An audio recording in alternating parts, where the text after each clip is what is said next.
The conference room in downtown Denver smelled of polished mahogany and fresh coffee, the kind of place where fortunes were discussed with the casual detachment of people who'd never worried about a mortgage payment. On that crisp October afternoon, the family of Victor Harlan, real estate mogul, visionary developer, and recently deceased at 74, gathered for the reading of his final will.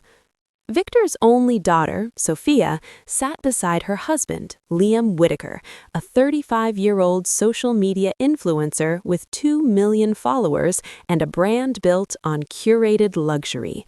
Sophia, 32, had inherited her father's sharp features and his taste for the dramatic. Liam's hand rested possessively on her knee as the attorney, Miss Elena Reyes, began. To my daughter, Sophia Whitaker, and her husband, Liam, I bequeath my 7 luxury penthouses, the Skyline residence in New York, the glass-walled unit in Miami, the historic converted loft in Chicago, the panoramic view in Seattle, the rooftop terrace in Los Angeles, the modern masterpiece in San Francisco, and the jewel in downtown Denver. All furnishings, art, and associated privileges are included. The room erupted. Cousins clapped.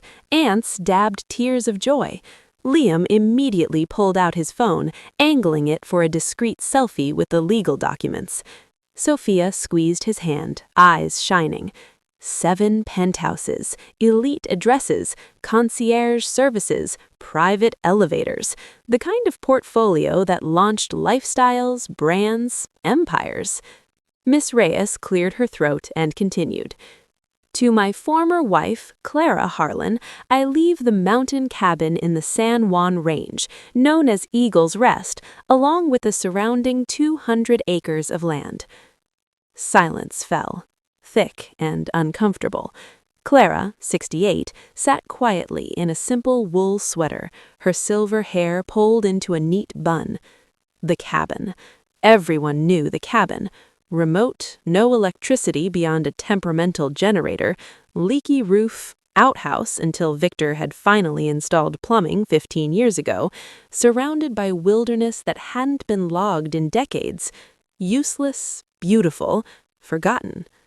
Liam let out a soft, pitying laugh.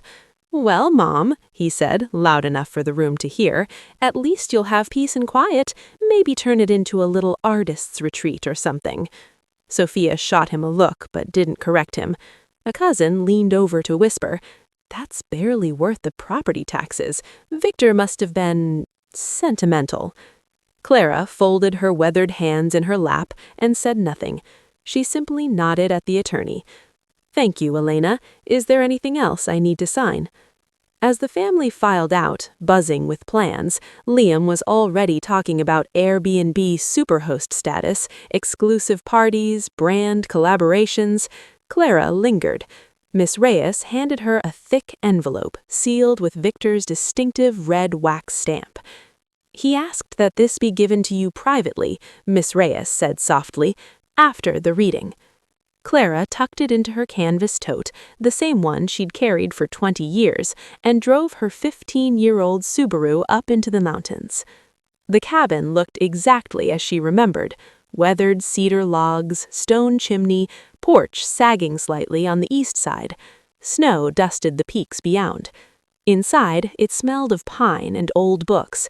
She lit the wood stove, made tea, and sat in the creaky rocking chair by the window. Only then did she open the envelope. My dearest Clara, if you're reading this, I'm gone, and you've just sat through what I imagine was an Oscar-worthy performance from Liam and half the family. I'm sorry you had to endure the pitying looks. I know how much you hate being the center of attention. You deserve the truth now. The penthouses are beautiful. They're also financial black holes.